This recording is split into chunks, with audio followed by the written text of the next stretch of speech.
ఓం శ్రీ గురుభ్యో నమ. ఓం శ్రీ మాత్రే నమ. రవిగ్రహము, సూర్యగ్రహం,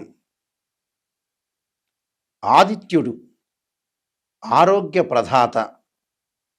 సూర్యభగవానుడు సంవత్సర కాలం తర్వాత మళ్ళీ ఉచ్చస్థానంలోకి వస్తున్నాడు. ఏప్రిల్ 14వ తారీఖున మేష సంక్రమణం జరగబోతుంది. ప్రధానంగా రవికి ప్రధానంగా ఉండే సంక్రమణాలు ఏవంటే చాలా సంక్రమణాలు ఉంటాయి. రవి ఏ రాశిలో సంచారం చేస్తే దాన్ని సంక్రమణం అంటారు. దానిలో సింహ సంక్రమణం ఒకటి, మేష సంక్రమణం చాలా ప్రధానమైంది.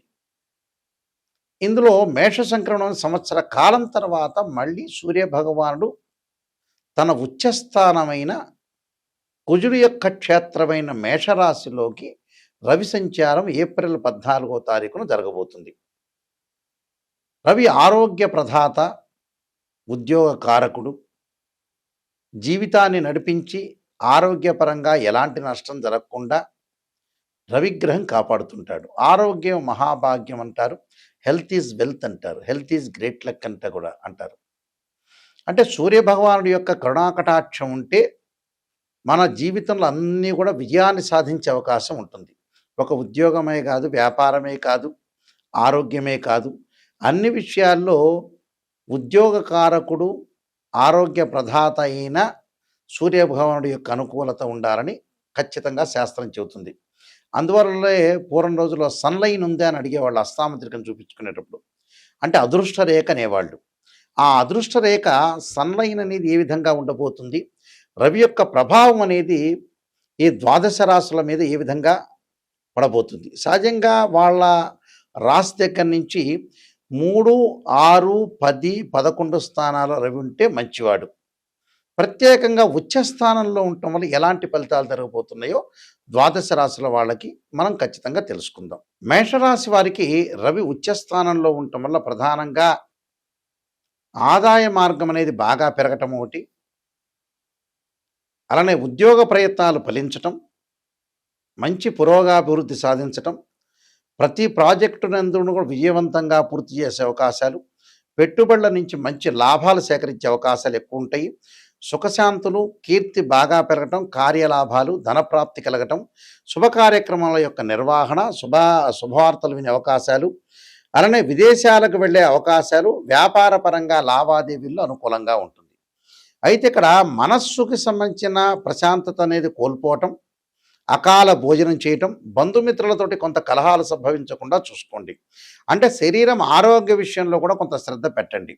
అంటే వాహన ప్రమాదాలు జరగకుండా చూసుకోవటం చాలా ప్రధానమైంది. అంటే ఇవన్నీ కూడా వ్యాపార పరంగా అనుకూలంగా ఉన్న, ఆరోగ్యపరంగా వాహన ప్రమాదాలు, దీర్ఘకాలిక వ్యాధులు ఉన్నవాళ్ళు, అలానే వ్యాధులు రాకుండా కూడా చూసుకోండి. కానీ కోపము, ఉద్రిక్తత భావన బాగా పెరగటం ఒకటి, కోపం పెరగటం ఒకటి, ఉద్రిక్తంగా పెరిగే అవకాశాలు ఎక్కువ ఉంటాయి.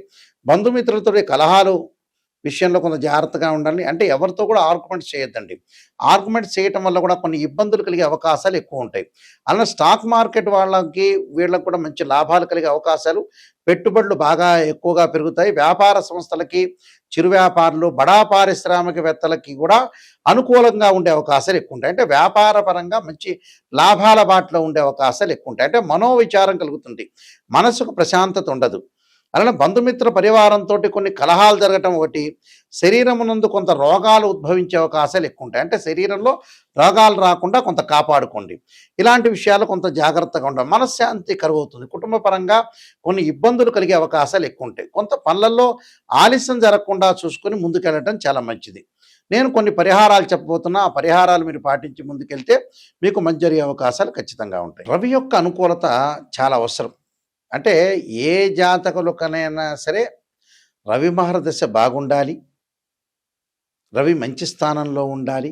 రాశిచక్రంలో కానీ, భావచక్రంలో కానీ, నవాంశంలో కానీ రవి అనుకూలంగా ఉంటేనే మనం ఉద్యోగం సాధించగలుగుతాం, ఆరోగ్యం బాగుంటుంది. మనకు ఆరోగ్యం బాగుంటేనే మనం ఉద్యోగం చేయగలుగుతాం, వ్యాపారం చేయగలుగుతాం. ఏదైనా ఆరోగ్యం బాగుంటేనే మనకు అదృష్టం కలిసి వచ్చే అవకాశం ఉంటుంది. అదృష్టం కలిసి వచ్చే గ్రహం కూడా రవే.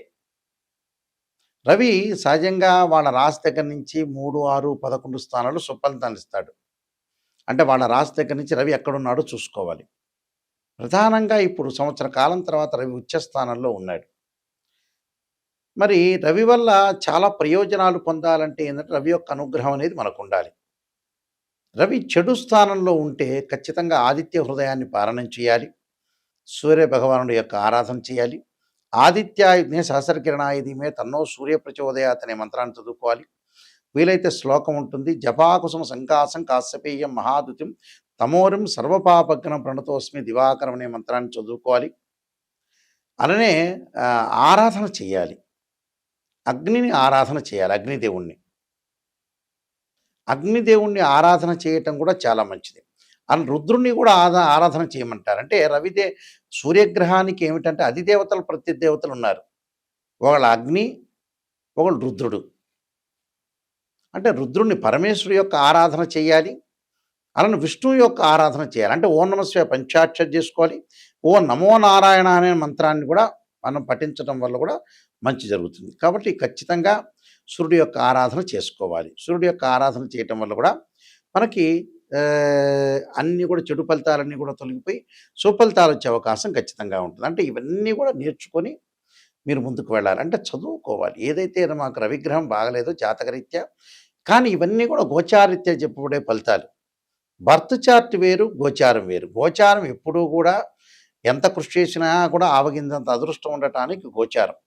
బర్త్ చార్ట్ ఏంటంటే జీవితాంతం కూడా అనుకూలంగా ఉండటానికి బర్త్ చార్ట్ అవసరం. ఆ బర్త్ చార్ట్ ఏ విధంగా ఉండబోతుంది, ఆ బర్త్ చార్ట్లో రవి మార్గదర్శి మాకు కలిసి వస్తుందా లేదా, ఉద్యోగ ప్రయత్నం సఫలీకృతం అవుతుందా, ఎప్పుడు కూడా కొంతమందికి ఉద్యోగం అప్ అండ్ డౌన్స్ ఉంటాయి. ఉద్యోగాలు ఎంప్లాయ్మెంట్ ఒక సంవత్సరం బాగుంటుంది, ఇంకో సంవత్సరం ఖాళీగా ఉంటారు.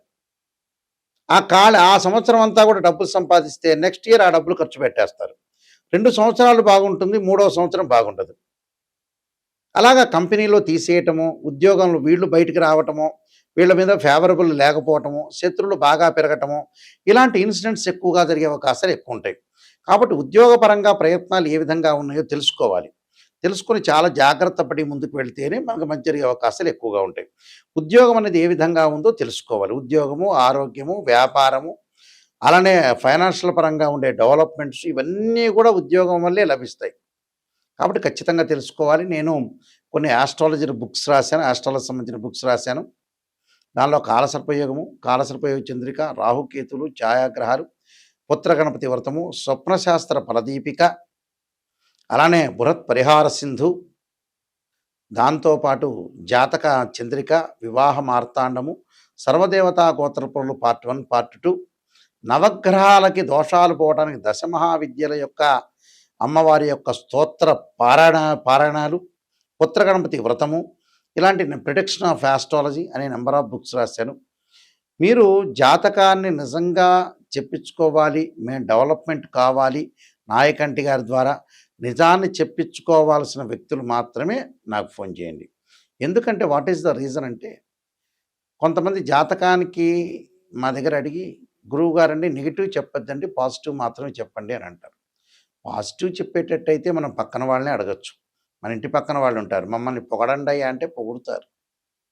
పొగడటం కాదు, స్త్రీయ లోపం మెరుగుట పెద్ద విద్య, లోపం మెరిగిన వాడే పూర్ణవుతాడు.